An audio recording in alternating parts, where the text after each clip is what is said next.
Doctor ஜென்சியா உதவி பேராசிரியை இன்னைக்கு வந்து முதலமைச்சர்லேருந்து எல்லாரும் கூப்பிட்டு அழைச்சி பாராட்டுறாங்கங்கிற நேரத்தில் அம்மா இருந்திருந்தா ரொம்ப மகிழ்ச்சி அடைஞ்சிருப்பாங்களோ? நான் ரொம்பவே மிஸ் பண்ணுறேன் அவங்கள. அவங்க இல்லைன்னா நான் இவ்வளோ தூரம் வந்திருக்கவே முடியாதுல்ல. சின்ன வயசுலேருந்து அவங்கள பற்றி எடுத்தாவே எனக்கு ரொம்ப எமோஷ்னலாக தான் ஆகும். அவங்க அவங்க இல்லைன்னா நான் இல்ல. ஆனா இன்னமும் என் கூட தான் அவங்களோட பிளெஸ்ஸிங்ஸ் எல்லாமே என் கூட இருக்கு தான் நான் நினைப்பேன். ம். ஏன்னா எல்லா இடத்துலயும் அவங்க என்ன பார்த்த விதங்கள் வந்து ரொம்பவே ஒரு டிஃப்ரெண்ட் தான்.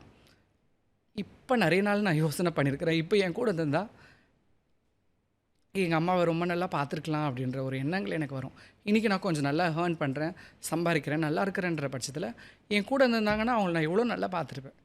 ஏன்னா ஒரு ஒரு நாளும் அவங்க எவ்வளோ கஷ்டப்பட்டு படிக்க வச்சாங்க. காலேஜுக்கு அனுப்புறதுக்கு கூட ஒரு ரூ. 50 கடன் வாங்கி கொடுத்து கூட என்ன அனுப்பியிருக்காங்க. அதெல்லாம் எனக்கு ரொம்ப கஷ்டமா இருக்கும். அது நெறைய நாட்கள் நான் என்ன அறியாமலே நெனச்சு ரொம்ப ஃபீல் பண்ணியிருக்கேன். அவங்க நிச்சயமா பெருமை அடைவாங்க எங்க இருந்தாலும். அது ஒரு அப்போ நெறைய இடத்துல அவங்களுடைய பிளெஸ்ஸிங்ஸ் என் கூட இருக்கிறதாவே நான் நெனச்சிட்டுருக்கேன். என் கூட இருக்காங்க. அவங்க பிளெஸ்ஸிங்ஸ் என் கூட இருக்காங்க. எப்பவுமே என் கைடு அடிக்கடிக்கு சொல்லுவாங்க.